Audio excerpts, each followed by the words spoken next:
नमस्कार, मी advocate Jitendra Pande, Bharatiya Janata party कार्यकर्ता। सर्वात पहिला आनंद नगर प्रभाग क्रमांक 26 मध्ये मोठी मोठी टावर बिल्डर बांधतात आहे, त्यांचा खूप खूप आभार।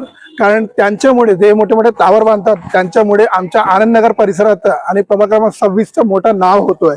पण मी महानगरपालिकाचे जे इंजिनियर आहे आणि जे टाउन प्लॅनिंगचे लोक आहे त्यांना हात जोडून विनंती करतो की त्यांनी इकडे जे पाणी साचतात त्याच्यासाठी एक गटार जेवढे आहे गटाराच्यावर लक्ष द्या। कारण की गटारच्या नाली कुठे काय जातात त्याच्याबद्दल मला काही माहित नाही, पण मी आतापर्यंत बघितले। हे बघा गटार जिथे तुम्ही बघू शकतात, हे बघा हे गटर बंद केलेलं आहे। आता तिकडच्या गटर बंद करून असा पाईप गेलेला आहे, इकडे गेलेला आहे। आता आज सकाळी तिथे गटर बंद केलेली आहे, छोटी गटर। हे बघा, आणि समोर ही बिल्डिंग आहे बघा, 2-2, 3-3 बिल्डिंग बांधली गेलेली आहे। समोर पण बघा, हे बिल्डराचे आभार मानतो मी। पण हे जे गटर बंद केलेलं आहे, इथं बघा गटर जेवढं छोटं करून टाकलेलं आहे।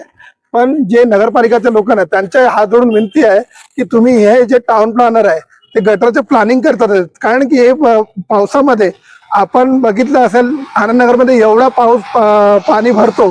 कशामुळे भरतो? कारण की पाणी जाण्याचा रस्ताच नसते का आपल्याकडे।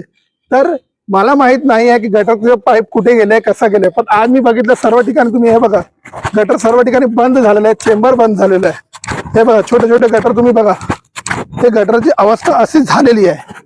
हे बघा, जर त्यांनी टाउन प्लॅनिंग केली असेल, टाउन प्लॅनिंगने गटरचे रस्ते काढले असेल तर त्यांचे आभार।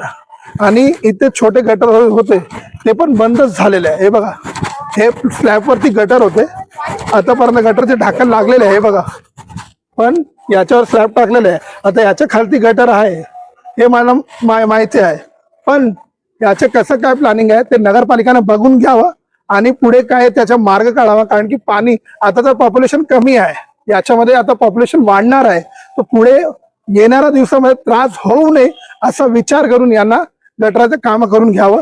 जय हिंद, जय महाराष्ट्र।